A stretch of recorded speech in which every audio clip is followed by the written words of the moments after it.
Violation yun, nakasaad dyan sa criminal action ni Attorney Man Scarpio. So yung legal basis po namin are 3 cases. Number 1, the Anti-Money Laundering Act. Number 2, the Bank Secrecy Law. And number 3, the Data Privacy Act. Lahat po kasi yon may kanya-kanyang penal provision when you disclose confidential matters in an illegal or improper way. Sino naman po ang hinabla ni Attorney Man Scarpio? So the Anti-Money Laundering Council, the BSP, and some members po of the House of Representatives. Si Congresswoman De Lima, Congressman Jokno, among others. Bakit si Luistro wala? Si Congresswoman Luistro is also included. Siyempre, favorite namin yun eh. Si Congresswoman Luistro talaga. Siya ang due process queen. Anong mga records ang sinabmit sa kanila? Sa investigation sa impeachment? So allegedly, yung in-explain po or yung sinabmit ng AMLAC ay yung mga financial transactions daw po. So I say allegedly kasi up to date, wala pa kaming official receipt. Walang kopya. Ang AMLAC nasasagdal, report walang na yun. kopya. Ito yung sinasabi ko lagi na hindi natututo itong House Committee at si Congresswoman Luistro.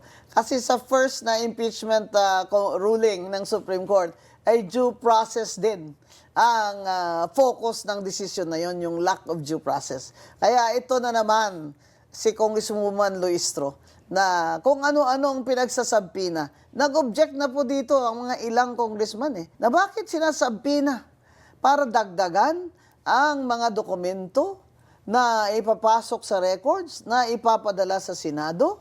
Kasi po, sinabi nga ni retired Justice Ascuna, Supreme Court Justice, na hindi dapat dinadagdagan ang complaint. Kung ano na ang sinabit doon, yun na po yun ang dapat sinusuri nila. So, hindi po nagkulang ang ilang congressman sa pag-object nitong pagsasabina ng committee ni Congresswoman Luistro, pagsabina ng mga kung ano-anong dokumento na idadagdag nila, kagaya nung affidavit at supplemental affidavit ni Madriaga.